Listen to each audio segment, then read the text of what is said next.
টাকা তুমি কোথায়? এই ভিডিওটি প্রথমে আপনারা দেখুন দর্শক।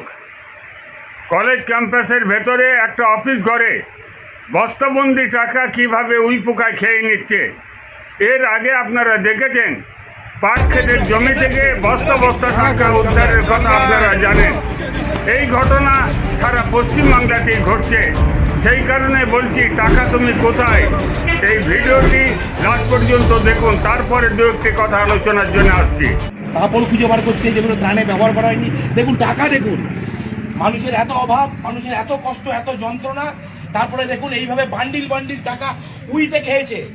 আজকে কর্পোরেশনের অফিসাররা এসে যখন পরিষ্কার করতে বলেছে, তালা ভেঙে এই পার্টি অফিস, দেখুন নেতৃত্বের পার্টি অফিস, তারা এখানে এইসব হোর্ডিং ব্যানার এবং এই বাক্স দুটি রেখেছিল।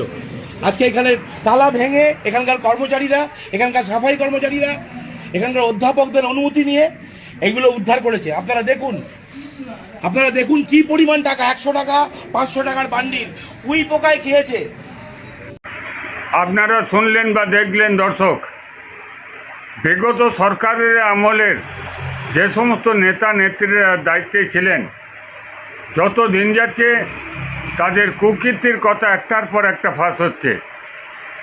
কোথাও হচ্ছে টাকা খরচ করতে না পেরে অফিস ঘরে বাক্সবন্দি টাকা, সেই টাকা উইপোকাতে খেয়ে নিচ্ছে।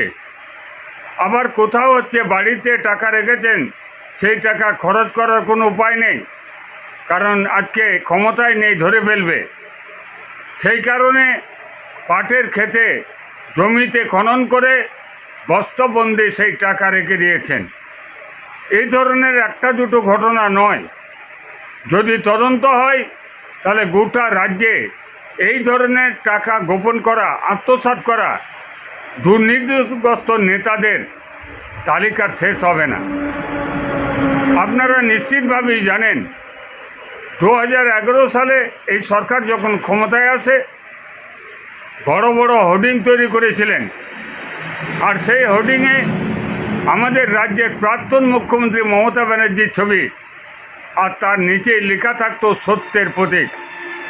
আপনারা বুঝতে পারছেন তো কী ধরনের সত্যের প্রতীক? গোটা রাজ্যে দুর্নীতিতে ছেয়ে গেছে। আপনি যেখানে যাবেন সেখানেই হচ্ছে দুর্নীতি পাবেন। দুর্নীতি ছাড়া একটাও হচ্ছে তৃণমূলের নেতা নেত্রী নেই।